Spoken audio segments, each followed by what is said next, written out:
The episode feels like a summation of the good and bad of life. A door closes and another one opens.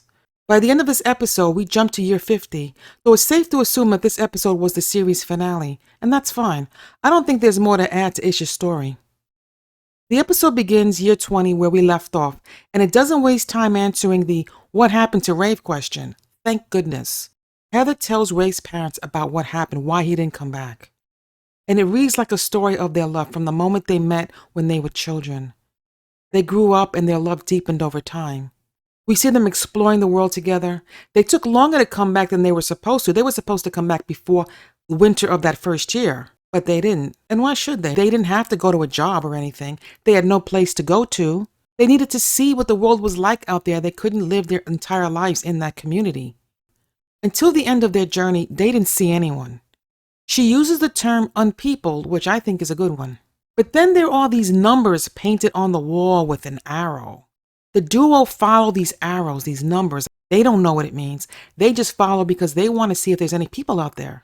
And I'm going to rant about that a bit later, about those numbers and arrows. But for now, our duo are trying to find anybody, people out there, and they're going to start with the ones who painted them. Like, who are they and where do they come from? And so they follow them, but the arrows don't seem to meet at any particular place.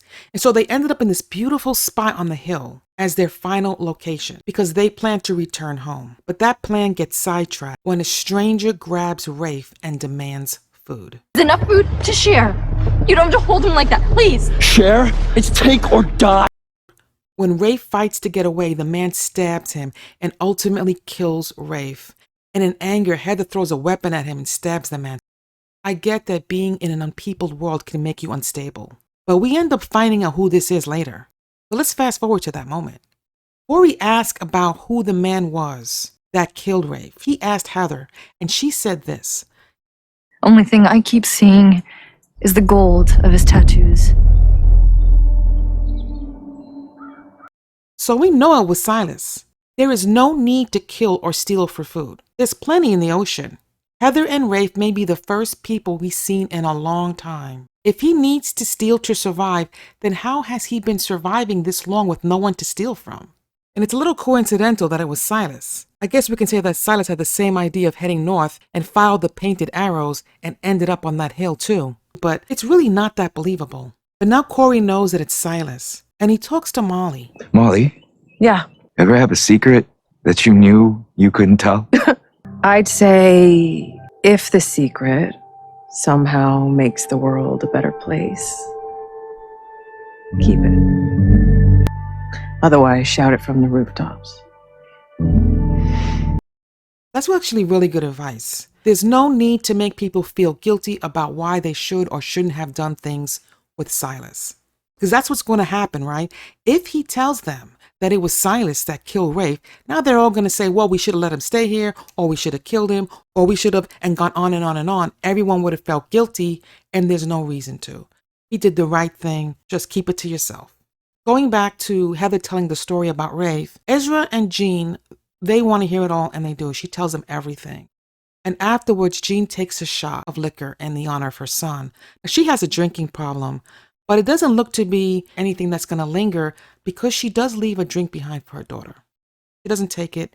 Therefore, it looks like she's not going to fall off the wagon. At this time, Joey's sick and so many others. Heather came back to find everybody sick. Or not everyone, but a lot of them. But now most people are starting to get better, including Corey. Corey got well. It's a strain of the virus that made us start over all those years ago, but it's weaker by its own nature. So it's given us a chance. But unfortunately, Joey didn't make it. He died and Ish loses it. And that's very understandable. That's his son. That's his child. And he goes into isolation mode by crossing out the address. He doesn't want anyone to find them. He's ready to shut the world out. And he's about to burn down the library when Emma shows up. Do you still love me? It's not enough. Emma lost a son too. This isn't easy for her either, but she tells him there are other children in the group and he ultimately doesn't burn down the library. Thank goodness. And we have more isolation for Ish until he is able to feel beyond his own pain. I've lost too much. But you gave me Earth, Ish. I wonder if it's the same for you. It has only and ever been you. This is my couple. I love it when these two are together. They are the heart of this story. And this is what makes the story work right here, these two, Ish and Emma. It's year 21. A year has passed. Ish goes into Joey's room and finds a journal. It has scientific drawings in it and writings. And Joey says in the journal that he hopes that someday his father will open up to finding other people. I know we weren't made to live alone, and I hope he lets us try to find the others. This leads to an epiphany where Ish wants to fix a radio and try to find other people. For me, this has been one of my pet peeves of the show. How could these people not have had a radio already?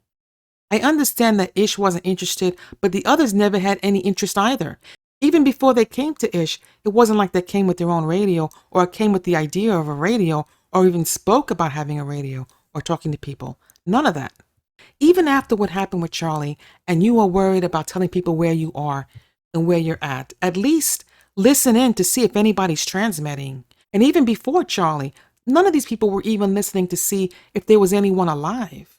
And if you were so concerned about people finding you that you don't want a radio, then why did they have their address painted on the wall for so long? Ish and Ezra finally hug it out. It's a good scene, even though they've been living together for 17 or so years. But better late than never. Anyway, they get the antenna up. Joey really understood this stuff, huh? Of course. But it's your hands now. Your father adores you, Alex. We all do.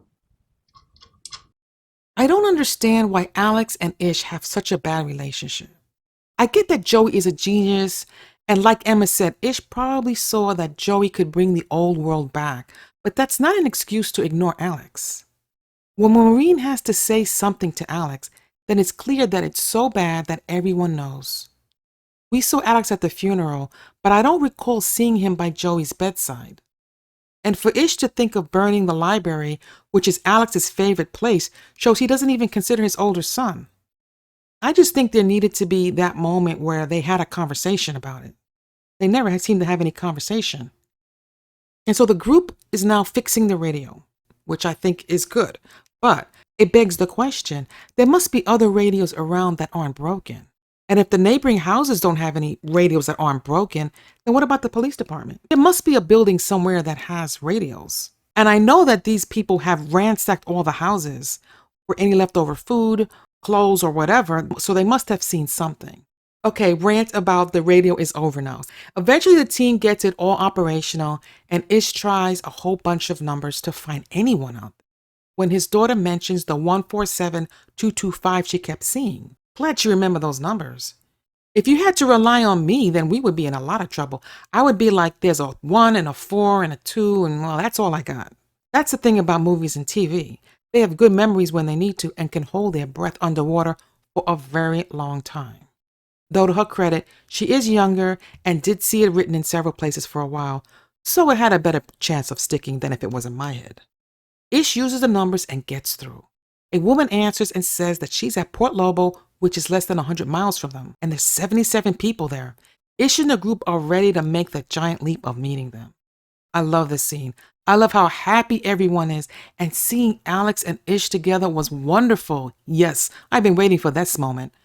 I love how this family unit we have is going to expand and unite with others, and it's fascinating to see how 77 people is such a large number of people that it makes our group happy. It makes the apocalypse seem almost all right as long as the land is healthy and there aren't flesh-eating dead people trying to devour you. But I do have an issue, so it's like a mini rant coming up. Why didn't they specify what the numbers meant? Unless you were using the radio, which our group should have been but didn't, you wouldn't know what the numbers meant. There's no hint that this is a frequency that you have to find on the radio. There's no hint of that. If you want people to find you, be clear. And the arrows, what were they there for? Were they pointing south? Because that could mean anything. I didn't think that made sense at all. But at least it gave us a mystery to solve. And in the final shot, we take a jump to year 50. Ish hands the mantle of leadership to Jack, that is, oldest son. He tells his grandson that men go and come, but the earth abides. I like how the series ended. A man prefers isolation, ends up wanting to be around others. And we saw how this theme played out throughout the season.